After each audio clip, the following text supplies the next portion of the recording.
하나님 말씀 봅니다. 신약 사도행전 3장 1절 말씀부터 10절까지 신약 성경 190페이지입니다. 사도행전 3장 1절로 10절 우리 교독합니다. 제9시 기도 시간에 베드로와 요한이 성전에 올라갈새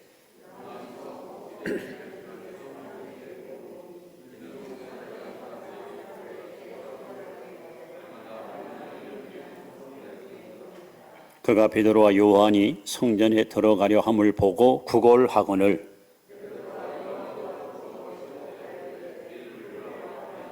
그가 그들에게서 무엇을 얻을까 하여 바라보거늘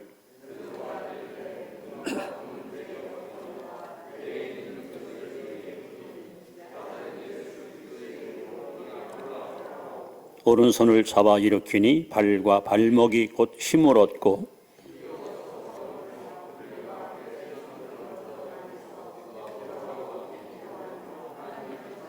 모든 백성이 그 걷는 것과 하나님을 찬송함을 보고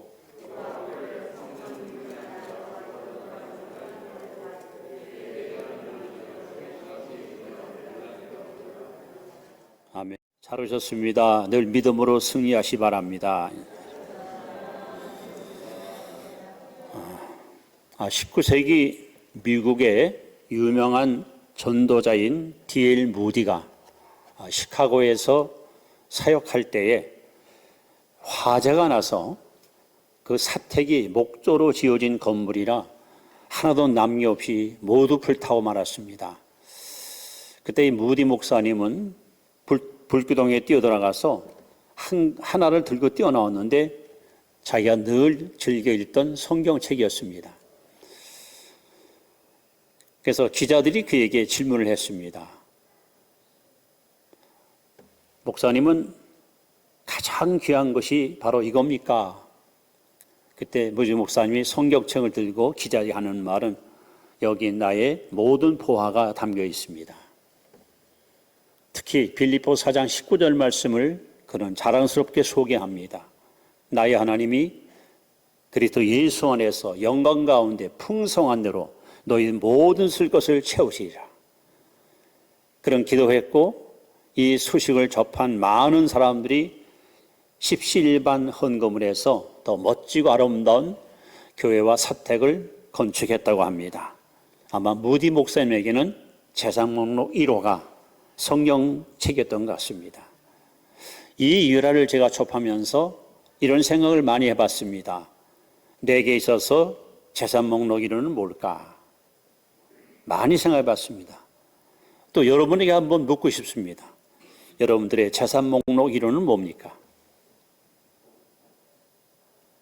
아마 연령대나 또 사회적 신분이나 또 경제적인 어떤 그 기준이나 또 학력이나 모든 걸 다 총괄해서 모든 사람이 갖고 있는 재산 목록 1호가 아마 다양하리라고 생각이 됩니다.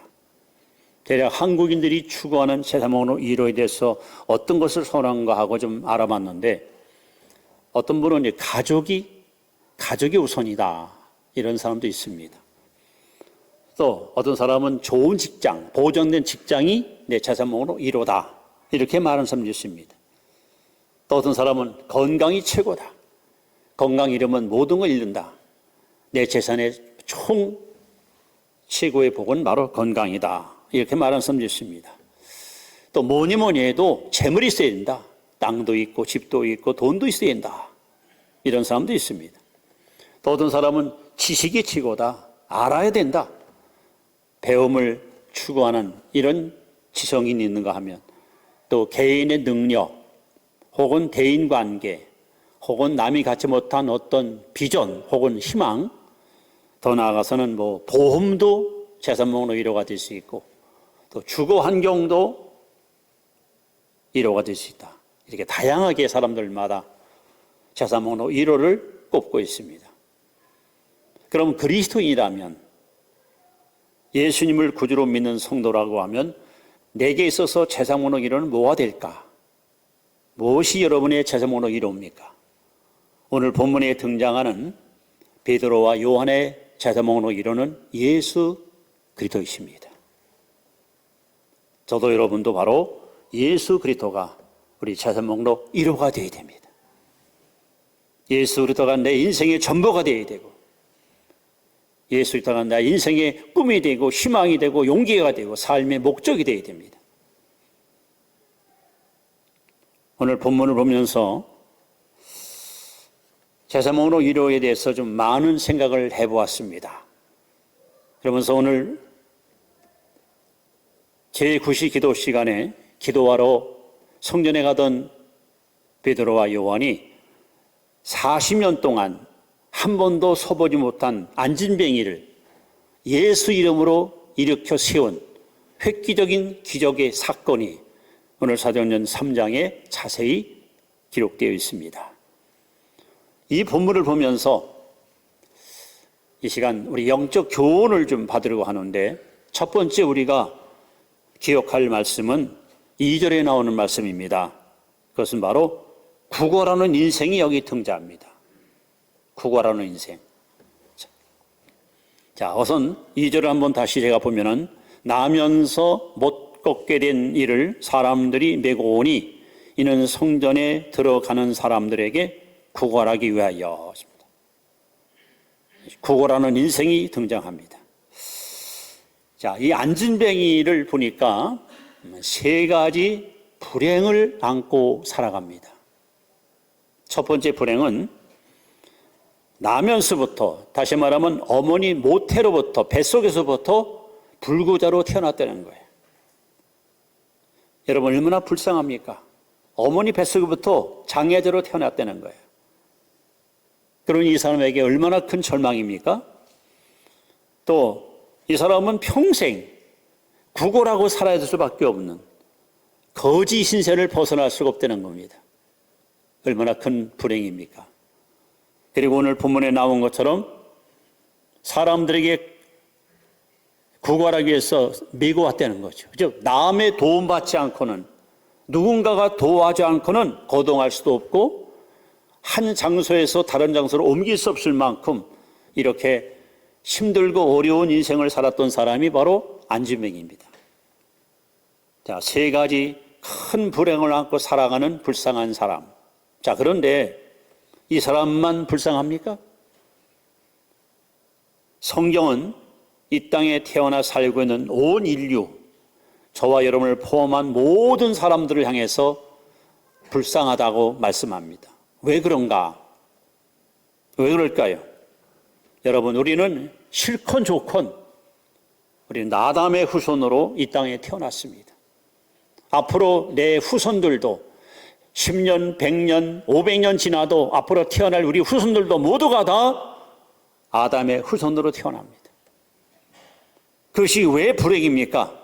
로마서 5장 12절에 이러므로 한 사람이 범죄함으로, 즉 아담이 하나님 앞에 범죄함으로 모든 사람이 죄인 되었다.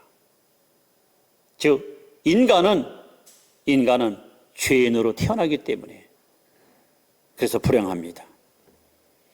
로마서 3장 23절에 모든 사람이 죄를 범하였음에 하나님의 영광이 이루지 못하였다. 로마서 3장 10절에 의인은 없나니 하나도 없다. 여기 안진뱅이만 불행한 것이 아니라 우리 인간도 하나님 앞에 그런 불행한 존재, 즉 죄인의 몸으로 이 땅에 태어납니다. 심지어 시편 51편 5절에 보시면 우리가 죄악 중에 출생하며 어머니 모태로부터 죄 가운데 태어났다. 성경은 이렇게 우리의 시작을 죄악 중에 출생했고 태어났다고 그렇게 말하고 있습니다. 그 결과 이 땅에 살고 있는 모든 사람들 머리 위에는 하나님의 진노가, 하나님의 무서운 저주가 항상 머물러 있습니다. 그들이 만약에 구원받지 못한다면 죽음과 동시에 영원한 지옥불을 피할 수가 없는, 이것이 바로 인류가 안고 있는 가장 무서운 형벌입니다. 안진뱅이가 이렇게 어머니 뱃속부터 장애자로 태어나서 구걸하고 살아야 되고 남에게 신세져야 되는 것처럼 우리 인간도 똑같이 죄악정에 태어나서 죄값 사월다가 죄값을 받아야 할 수밖에 없는 것이 바로 우리의 불행입니다. 결국 여기 안진뱅이나 우리 인간들은 자력으로는 스스로 구원할 수 없고 자기 어떤 행위와 어떤 노력으로도 우리는 지긋지긋한 저주 행벌에서 벗어날 수 없는 것이 인류가 안고 있는 최대의 무거운 짐입니다. 그래서 오늘 2절에 보시면 이 구하라는 인생이 등장합니다. 이것은 바로 어쩌면 상징적인 인물이고 인류를 대표하는 인물일 수도 있습니다. 어쩌면 저의 모습이고 여러분의 모습일 수 있습니다. 자, 그렇다면 두 번째 우리가 생각할 것은 내가 이렇게 구걸하는 사람, 이렇게 버림받은 사람, 아무 쓸모없는 무기력한 사람에게 내가 줄 수 있는 것이 무엇일까 하는 겁니다. 내가 줄 수 있는 것이 뭘까요? 다시 말하면 사람들에게 진짜 필요한 것이 뭘까요? 자, 오늘 6절에 보시면 베드로 사도가 이렇게 말합니다. 은과 금은 내게 없거니와. 여러분, 지금 죄 가운데 살고 있는 사람들, 하나님의 진노 가운데 머무르는 사람들, 그 죄값으로 영원한 지옥 형벌을 피할 수 없는 사람들한테 여러분, 은을 주면 구원받습니까? 금을 주면 그들이 영생 얻습니까? 그들에게 필요한 것은 은도 아니고 금도 아닙니다. 그것은 세상에서 얼마든지 얻을 수 있습니다.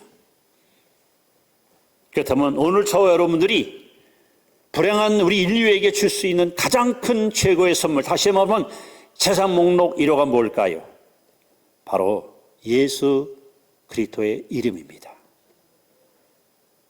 베드로가 외칩니다. 은과 금은 내게 없거니와 내게 있는 것, 내게는 이것을 내게 주노니. 베드로는 아주 담대하게 확신을 가지고 주저하지 않고 용기 있게 안진뱅이를 향해서 외칩니다. 나는 은도 없고 금도 없다. 아니, 있어도 그것 갖고는 근본적 문제 해결 못 된다는 거죠. 그래서 그에게 뭘 줍니까? 예수 그리스도의 이름을 그에게 전해줍니다. 그랬더니 놀랍게도 예수의 이름으로 이 사람이 깨끗이 나음을 입었습니다. 도대체 예수 이름이 어떤 의미를 갖고 있습니까? 부활하신 예수님이 마태복음 28장 18절에 하늘과 땅의 모든 권세를 내게 주었으니, 하나님께서 예수 그리스도에게 하늘의 권세와 땅의 권세를 모두 그에게 위임하셨습니다. 즉 예수 이름 속에는 하늘의 모든 권세와 땅의 모든 권세가 다 담겨 있습니다. 우리는 흔히 기도할 때만 예수 이름으로 기도합니다 이렇게 생각하지만 천만에요. 예수 이름이 얼마나 능력이 있고 얼마나 위대한지요. 보십시오. 우리는 예수 이름으로 구원받습니다. 요한복음 1장 12절에 영접하는 자 곧 그 이름을 믿는 자들에게는 하나님의 자녀가 되는 권세를 주었으니, 사도행전 2장 21절에 누구든지 주의 이름을 부르는 자는 구원을 얻으리라. 로마서 10장 9절 말씀에 내가 만일 내 입으로 예수를 주로 시인하며 또 하나님께서 그를 죽은 자 가운데서 다시 살린 것을 믿으면 구원을 얻으리니, 사람이 마음으로 믿어 의에 이르고 입으로 시인하여 구원에 이르느니라. 여러분, 예수 이름으로 구원받습니다. 예수 이름이 이렇게 위대합니다. 그뿐입니까? 우리는 예수 이름으로 기도 응답을 받습니다. 다른 이름으로 구하면 하나님은 아무것도 응답하지 않습니다. 오직 예수 이름으로 기도할 때 하나님은 우리 기도를 반드시 응답하십니다. 요한복음 14장 13절에 너희가 무엇이든지 내 이름으로 구하면, 내 이름으로 기도하면 내가 시행하리라 말씀입니다. 뿐만 아니라 우리는 예수 이름으로 성령 받습니다. 사도행전 2장 38절에 너희가 각각 회개하여 예수 그리스도의 이름으로 세례를 받고 죄 사함을 받아라. 그리하면 성령을 선물로 주시리라 하십니다. 우리 예수 이름으로 성령 받습니다. 더 나아가 우리는 예수 이름으로 병 고침 받습니다. 믿는 자들에게는 이런 표적이 따르리니 곧 저희가 내 입으로 귀신을 쫓아내며 새방언을 말하며 뱀을 집으며 무슨 독을 마실 자도 해를 받지 아니하며 병든 사람에게 손을 얹은 즉 나으리라. 예수 이름으로 병 고침받습니다. 우리는 예수 이름으로 능력을 행합니다. 능력. 누가복음 10장에 보시면 70인 전도인이 돌아와서 예수님께 보고합니다. 주여! 주의 이름으로 귀신이 항복하더이다. 여러분, 어느 이름을 가지고 대적해도 마귀는 도망가지 않습니다. 그러나 나사렛 예수 이름으로 명하면 원수 마귀는 한 길 없다 일교로 쫓겨갑니다. 예수 이름 안에 이런 권세가 있습니다. 더 나아가 우리는 예수 이름으로 하나님의 임재를 경험합니다. 마태복음 18장 20절에 너희 두세 사람이 내 이름으로 모인 곳에는 내가 그 가운데 함께하느니라. 이 시간 우리는 예수 이름으로 모였습니다. 그리고 여러분 곁에 하나님이 함께 계십니다. 그래서 예수님이 이 땅에 태어날 때 마태복음 1장 21절에 천사가 와서 이렇게 계시합니다. 아들을 낳으리니 그 이름을 예수라 하라. 이는 저가 저희 백성을 죄에서 구원할 자이십니다. 예수, 바로 구원자. 그래서 오늘 시몬 베드로는 구걸하는 거린 안진뱅이에게 이 사람에게 진짜 필요한 것이 뭘까? 돈? 먹거리? 금? 은? 아니라는 거예요. 그거는 주면은 임시는 필요하지만 영원한 해결책은 아니에요. 그래서 자신의 재산 목록 1호 나사렛 예수의 이름을 그에게 전해줄 때 안진뱅이가 벌떡 일어나서 하나님을 찬양하며 경배했던 이 놀라운 사건이 여기 생기게 된 것입니다. 그러면 여러분이 과연 우리 주변에 죄의 노릇, 마귀에게 이끌리고 지옥불로 빨려가는 불쌍한 영혼들을 살리기 위해서 여러분 뭘 줄 수 있습니까? 누군가가 내게 와서 손을 내밀고 도움을 청할 때 물론 가난한 사람 돈 줄 수 있습니다. 배고픈 사람 먹을 줄 수 있습니다. 그러나 그건 근본적 해결책이 아니에요. 우리가 진짜 그들에게 주는 것은 바로 예수 그리스도를 그들에게 줘야 됩니다. 그래서 그 사람이 구원받아야, 그 사람이 영생을 얻어야 그 사람은 정말 복인 자가 되는 거죠. 자, 그렇다면 세 번째 우리는 이걸 심각하게 한번 고민해 봐야 됩니다. 내 안에, 내 속에 예수님이 계신가? 자, 고린도 후서 13장 5절 말씀을 한번 우리 함께 읽어봅니다. 시작. 너희는 믿음 안에 있는가? 너희 자신을 시험하고 너희 자신을 확증하라. 예수 그리스도께서 너희 안에 계신 줄을 너희가 스스로 알지 못하느냐? 그렇지 않으면 너희는 버림받은 자니라. 오늘 바울이 우리에게 질문합니다. 너희 안에 예수 있느냐? 너희 안에 예수 있느냐? 만약에 너희 안에 예수가 없다면 너희는 버리운 자네요. 쓸모없는 자예요. 무자격자예요. 무능력한 자예요. 여러분, 내 안에 예수가 있어야 이웃에게 예수를 주잖아요. 오늘 베드로서기 예수가 충만하니까 나는 은도 없고 금도 없다. 그러나 내게 있는 것을 네게 준다. 나사렛 예수 이름에 일어나 걸어라 할 때 40년 동안 한 번도 서본이 못한 안진뱅이를 잡아 일으켰잖아요. 오늘 여러분 안에 예수 있습니까? 진짜 예수를 만나셨습니까? 이 예수로 말미암아 죄사함 받고 거듭나서 날마다 주님을 마음에 모시고 그렇게 믿음으로 사십니까? 누군가가 와서 여러분에게 선생님은 재산 목록 1호가 뭡니까? 선생님에서 최고의 자랑거리가 무엇이며 선생님이 가장 귀히 여기고 소중히 여기는 것이 무엇인지 할 때 여러분은 베드로와 같이 자신 있게 나는 은도 없고 금도 없습니다. 그러나 내게 있는 거 하나 있습니다. 나사렛 예수 이름이 있습니다. 여러분 그렇게 정말 당당하게 예수님을 증거할 수 있습니까? 아니라면 우리는 오늘 이 아침에 이 문제를 반드시 해결받아야 됩니다. 오늘 예수가 내 안에 충만한 예수님으로 거하기 원하신다면 반드시 선결해야 할 과제가 있습니다. 그것이 뭐냐? 갈라디아 5장 24절에 그리스도 예수의 사람은 육체와 함께 정과 욕심을 십자가에 못 박아느니라. 여러분, 내가 십자가에 죽어야 내 안에 예수가 살아계십니다. 갈라디아 2장 20절에도 내가 그리스도와 함께 십자가에 못 박혔나니 그런즉 이제는 내가 사는 것이 아니요 따랍사 오직 내 안에 예수께서 사는 것이라.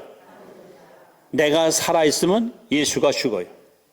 내 자아가 죽어야 비로소 내 안에 예수가 살아요. 여러분, 베드로 보십시오. 불과 얼마 전에 계집아이 앞에서 너 예수님과 같이 있었지? 너 예수님 제자야? 맞잖아, 너 갈릴리 사람? 했더니 아니야, 나 예수 몰라. 난 저 사람은 아무 상관없어. 저자는 저보다 마땅해.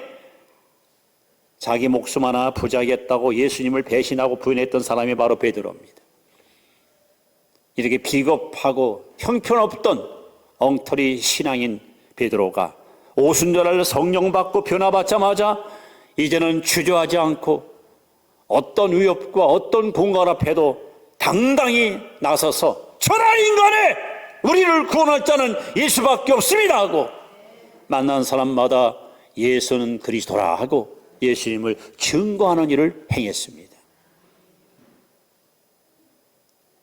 바로 내가 죽어야, 내 죄가 죽고 내 모든 의와 내 자아가 죽어서 나는 완전히 십자가에 묻혀버리고 내 속에 예수가 왕이 되고 예수가 나의 주인 되고 예수가 나를 소유할 때 우리는 비로소 예수 그리스도를 제사목으로 1호로 가장 귀히 여기게 되고 그 예수님을 사람들 앞에 자랑하는 것을 조금 더 주저하지 않고 당당하고 자신 있게 나사렛 예수를 그들에게 증거할 수가 있는 것입니다. 여러분, 찬송가 93장 우리가 좋아하는 찬송인데 이 찬송가를 작시한 윌리엄 톰슨이라는 사람은 독일 유학을 떠났습니다. 아주 음악성이 뛰어난 사람이에요. 그래서 음악의 아버지는 바하가 공부했던 학교에서 음악을 전공하고 28살에 고국으로 돌아와서 일단 4편의 곡을 만들어서 이것을 보급을 시켰는데 우리말로 대박이 난 거예요. 졸지에 스타가 되고 막 돈이 들어오고 막 부자가 되고 유명세를 탄 거예요. 이 사람의 이름이 막 미국 전역에 막 퍼지기 시작합니다. 근데 그렇게 곡을 만들어서 인기를 끌고 돈은 벌었지만 왠지 영혼 깊은 곳에 어떤 갈증이 해결이 안 되는 거야. 나도 뭔가 좀 의미 있는 일을 하고 싶은데 겨우 내가 돈 벌려고 내가 그 유명이라고 이 곡을 썼는가? 그런 찰나에 참으로 다행스럽게 아까 말씀한 무디 목사님을 만난 거예요. 그 무디 목사님이 윌리엄 톰슨에게 한마디 합니다. 당신의 노래를 내가 들었습니다. 대중들이 매우 좋아하고 흥겨워합니다. 그러면서 하는 말이 사람의 영혼을 살리는 노래를 만들어 보세요. 사람의 길을 즐겁게 하고 사람의 마음을 기쁘게 하는 그런 노래가 아니라 사람의 영혼을 살리는 노래를 만들어 보라는 이 한마디가 윌리엄 톰슨의 마음을 확 바꿔놓습니다. 그래, 돈 버는 것이 목적이 아니다. 내게 있어서는 어떤 명예도 인기도 이건 제사몽으로 이루가 아니다. 내게 제사몽으로 이루는 바로 예수님이시다. 그렇다면 내가 이분을 높이는 찬양을 만들어야겠다. 그래서 그가 곡을 쓴 겁니다. 여러분 한번 펴보세요. 93장 우리 찬양 한번 같이 한번 불러보겠습니다. 여기 보면은 이렇게 했어요. 예수는 나의 생명, 예수는 나의 친구, 예수는 나의 기쁨, 예수는 나의 소망.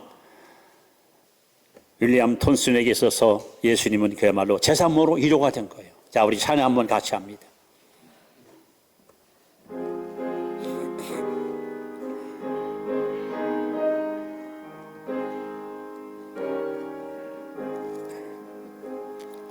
예. 예수는 나의 힘이요 내 생명 되시니 그 주 예수 떠나 살면 죄중에 빠지리 눈물이 앞을 가리고 내 맘에 근심 쌓일 때 위로하고 힘주시리 주 예수 예수는 나의 힘이요 내 친구 되시니 그 은혜를 간구하면 풍성히 받으리 햇빛과 비를 주시니 수수할 곡식 많도다 귀한 열매 주시느니 주 예수 예수는 나의 힘이요 내 기쁨 되시니 그 명령을 준행하여 늘 충성하겠네 주야로 보호하시며 바른 길 가게 하시니 의지하고 따라가리 주 예수 예수는 나의 힘이요 내 소망 되시니 이 세상을 떠나갈 때 곧 영생 얻으리 한없는 복을 주시고 영원한 기쁨 주시니 나의 생명 나의 기쁨 주 예수 윌리엄 톤슨의 제 자선 목록 1호는 바로 예수 그리스도십니다. 오늘 여러분 사도 베드로가 예수로 충만해서 내게 있는 이것 이 예수의 이름을 안지메에게 전해줄 때에 이 사람만 고침받고 이 사람만 여러분 회복된 것이 아닙니다. 이 일로 인하여 사도행전 4장 4절에 이렇게 써 있습니다. 말씀을 들은 사람 중에 믿는 자가 많으니 남자의 수가 5천이나 되었더라. 제사목록 1호인 예수님을 안지메에다가 심어줬더니 이 일 때문에 5천 명이 구원을 받았습니다. 오늘 여러분의 제사목록 1호가 뭡니까? 교회 와서 예배 때는 예수님이 귀한 주님으로 다가오다가도 예배당을 빠져나가면 또 주님은 2호, 3호, 4호 별 보여주는 존재로다가 그러니까 여러분 능력이 안 나타나는 거예요. 진짜 내 안에 예수가 충만해요. 진짜 예수가 1호가 돼서 이 예수를 의지하고 나가면 반드시 여러분 많은 사람들을 변화시킬 수 있습니다. 우리 능력 있는 증인의 삶을 살 수가 있습니다. 오늘 윌리엄 톰슨처럼 부귀영화를 이뤘지만 영적 갈증을 해결 못했다가 제사목록 1호가 예수인 것을 발견하고 나서 예수는 나의 생명입니다. 예수는 나의 친구입니다. 예수는 나의 기쁨이고 예수는 나의 소망입니다. 얼마나 아름다운 믿음의 고백입니까? 오늘 자연 저와 여러분들이 있어서 예수는 어떤 존재입니까? 일부입니까? 전부입니까? 바울의 고백처럼 살아도 주려고 살고 죽어도 주려고 죽나니 그런즉 사나 죽으나 우리가 주의 것이로다. 이제는 내가 사는 것이 아니라 오직 내 안에 예수께 사는 것이다. 내게 있는 이것, 나사렛 예수의 이름. 여러분, 이 이름을 얼마나 귀히 여기고 있고 이 이름을 얼마나 우리는 소중히 간직하고 살고 계십니까? 이제 말씀을 마무리하면서 빌립보서 2장 9절로 11절 말씀을 여러분 앞에 소개하고 마치도록 하겠습니다. 빌립보서 2장 9절로 11절 말씀입니다. 자, 제가 읽어드립니다. 이러므로 하나님이 그를 지극히 높여 모든 이름 위에 뛰어난 이름을 주사 하늘에 있는 자들과 땅에 있는 자들과 땅 아래에 있는 자들로 모든 무릎을 예수의 이름에 꿇게 하시고 모든 입으로 예수 그리스도를 주라 시인하여 하나님 아버지께 영광을 돌리게 하셨느니라. 여러분, 하나님께서 하늘과 땅과 모든 만물이 예수 이름 앞에 무릎을 꿇어라. 예수의 이름을 이렇게 높였습니다. 하늘과 땅의 모든 권세가 예수 이름 속에 있습니다. 여러분, 그 예수 그리스도의 이름이 여러분과 저의 제사모로 이루어지기 바랍니다. 누굴 만나든지 자신 있게 나는 당신에게 옷도 먹을 것도 줄 수는 없지만 내가 분명히 하나 내 제사모로 이뤄 줄 수 있습니다. 나사렛 예수 그리스도의 이름으로 구원받으시오. 예수 이름으로 치료받으시오 하고 우리는 당당하게 예수님을 자랑할 수 있고 증거할 수 있는 그런 증인의 삶을 살아가기를 주의 이름으로 축원합니다. 기도하겠습니다.